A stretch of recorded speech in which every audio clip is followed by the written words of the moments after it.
MRF का share 1 lakh से ऊपर है और रिलायंस का सिर्फ 1400। तो क्या एमआरएफ रिलायंस से बड़ी कंपनी है? आपके मन में भी यह सवाल आता होगा, मेरे भी आता था। मैं भी यही सोचता था कि प्राइस से ही कंपनी का साइज पता लगता है, और अगले 2 मिनट हम ये ही पता लगाएंगे कि कंपनी का साइज लार्ज है, मिड है या स्मॉल है। आप ऐसे सोचें कि आपको एक कंपनी खरीदनी है, तो उस कंपनी को खरीदने के लिए आपको कितने पैसे देने होंगे ताकि आप उस कंपनी के मालिक बन जाएं? तो इसका जवाब है मार्केट कैपिटलाइजेशन, जिसे हम मार्केट कैप भी कहते हैं। मार्केट कैप का फॉर्मूला है share price multiply by total number of shares. मान लीजिए एक कंपनी का शेयर प्राइस 500 रुपये है और total number of shares 100 crore हैं, तो टोटल मार्केट कैप 50,000 करोड़ है। अब क्वेश्चन ये उठता है कि मार्केट कैप जो इम्पोर्टेंट है। दरअसल इन्वेस्टर्स मार्केट कैप का यूज़ करके कंपनी के साइज का पता करते हैं। मार्केट कैप से हम कंपनी की इंटरनल वैल्यूएशन नहीं निकाल सकते।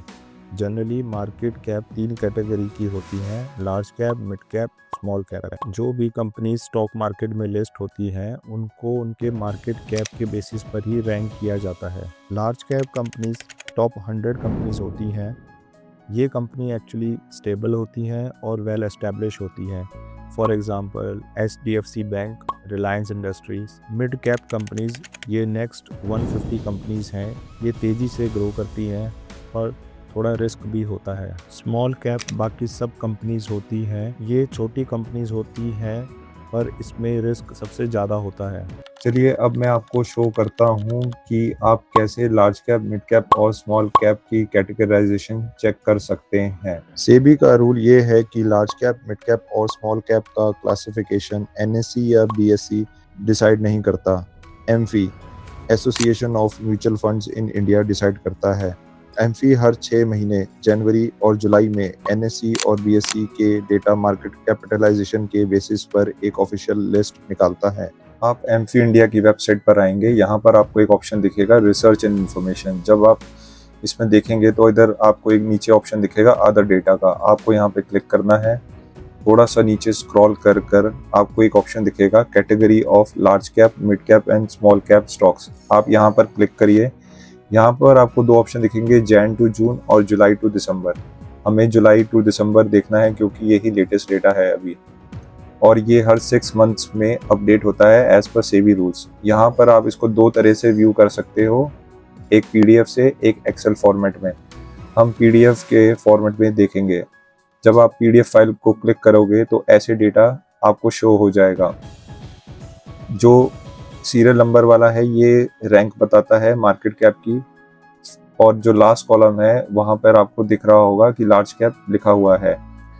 तो हम जब नीचे स्क्रॉल करेंगे तो फर्स्ट 100 स्टॉक्स हमारे लार्ज कैप होंगे। जैसे ही हम 101 पे जाएंगे तो एक तो बैकग्राउंड कलर चेंज हो जाएगा शीट का, और दूसरा लास्ट कॉलम में हमें मिड कैप शो होगा।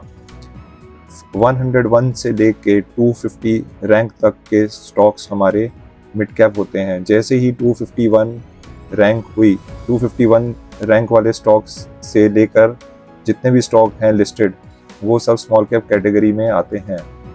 ये तो मैंने आपको फर्स्ट व्यू बताया देखने के लिए। सेकंड ऑप्शन लाइव डेटा के साथ देखने के लिए आपको NSE इंडिया की वेबसाइट में जाना होगा। यहाँ पर आपको एक ऑप्शन दिखेगा मार्केट डेटा। यहाँ पर जाकर आपको इक्विटी एंड SME मार्केट पे क्लिक करना है। यहाँ बाय डिफ़ॉल्ट आपको निफ्टी 50 का डेटा दिखेगा। आपको निफ्टी 100 ऑप्शन में जाना होगा।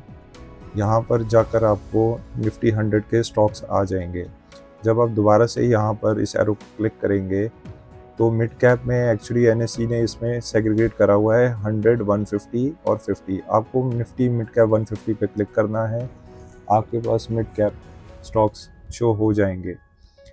नेक्स्ट आपको स्मॉल कैप के केस में भी NSE ने इसकी कैटेगराइजेशन करी हुई है कि Nifty small cap 100, Nifty small cap 250 और निफ्टी स्मॉल कैप 50। तो ऐसे भी आप करके निफ्टी स्मॉल कैप 50 के स्टॉक्स को देख सकते हैं।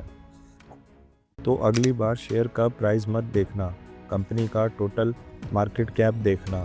आपको किस टाइप की कंपनी पसंद है, लार्ज कैप, मिड कैप या स्मॉल कैप? कमेंट में बताओ।